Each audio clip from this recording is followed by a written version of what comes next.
What's up, guys? Zephyr here, and I got a battle for you today. This battle is against my friend Raidou, and looking at the team preview, he's got some really considerable threats. One being the Malamar, another one being MEWTWO. I wasn't really tripping off MEWTWO because nowadays it seems like the legendaries that used to be threats before are like easily countered by a lot of things in 6th gen. But anyway, let's go ahead and get into the battle. He's going to start off as a Greninja. I'm going to start off with my Electivire because I'm Expert Belt and I'm a mixed attacker. So whatever he wants to bring in, I can kind of deal with. And he's going to switch out, first turn into his Tyrantrum, as I'm going to go for a Wild Charge. It's not going to do as much as I'm going to stay in and go for an Ice Punch because Expert Belt boost should be able to do something. And it does a clean 50% and I get the freeze hacks on the very same turn, which is really nice. So this thing can't really kill me, and I'm able to kill it next turn for Earthquake on the off chance he wants to switch out and go into something else. So that's one threat down, and I don't have to deal with the Tyrantrum anymore. And now he's gonna bring in the Malamar, and the Malamar is scary for a lot of reasons because it can set up on you and attack at the same time, and that's exactly what it does here. I'm gonna go for Wild Charge. It does a good 45, maybe a good 50%. That might have been minimum damage. But he's going to go for a superpower, get the boost, so I know next turn that my Wild Charge will not be able to take it out, but I can at least get a significant chunk of damage off on the thing.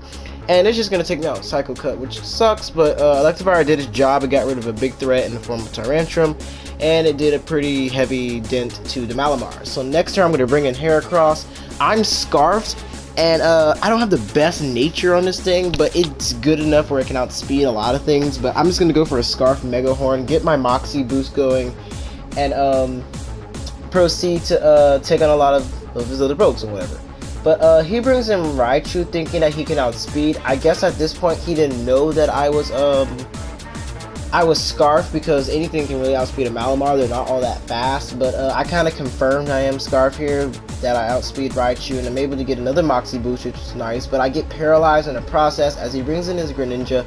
I don't know if this thing has extra sensory or anything, so I'm going to switch out into my Blastoise, taking whatever hit this Greninja wants to throw at me, bearing that this thing has Grass Knot, which will do a significant chunk, especially if it's Protein.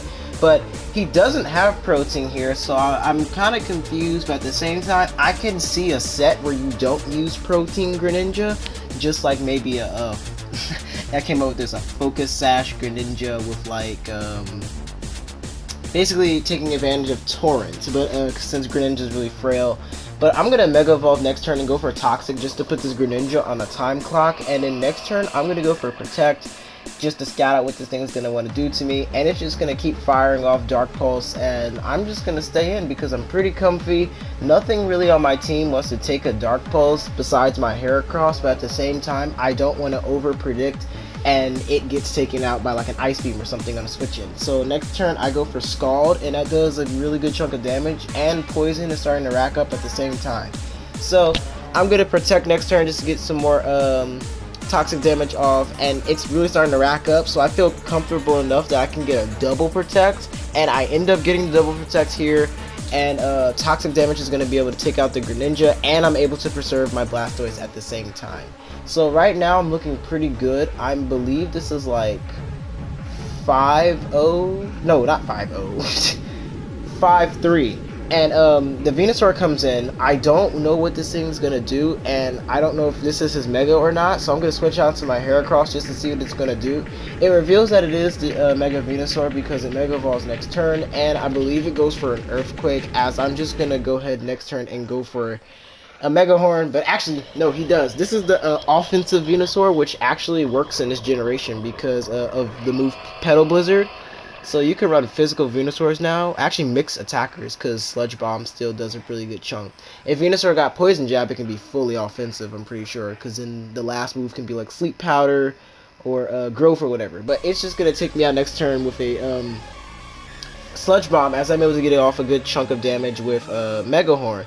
And I bring in my Heatran here because I have Air Balloon, and he can't hit me with Earthquake, and Petal Blizzard will not do anything to me at all. And even with the Thick Fat, a Stab Lava Plume from my Heatran will be able to take out the Venusaur, and his last Pokemon is the MEWTWO. Now, I know Mewtwo's not his Mega because, well, that would be kind of overkill and it will suck, but I would be able to deal with it eventually. and this heat treant is specially defensive, so I'm able to take the incoming aura sphere next turn rather well. Not the best, but not the worst at the same time. And I'm able to get this thing poisoned as well, because the threats that are on his field, I want to get them on time clock so that way I don't have to deal with them in the long run. And I'm going to protect next turn, as he's going to go for Side Strike, I guess that being his stab move and everything. So, and actually Side Strike looks really cool this generation. It's like a bunch of, it's like Metal Burst almost, except it's like in the air and everything. But I'm able to survive the critical hit Side Strike and fire off a Lava Plume on the Mewtwo. And that's going to take it down to where Toxic Damage next turn will be able to take it out. So I'm able to protect and go ahead and let that thing die to poison. So that's pretty much the end of the battle. I'm a little ahead of myself here, but sorry about that. But it was pretty self-explanatory from what you saw and everything. So if you enjoyed the battle, you can leave a like, comment, rate, subscribe, do your thing. And I hope to bring you guys more content in the future. And peace out.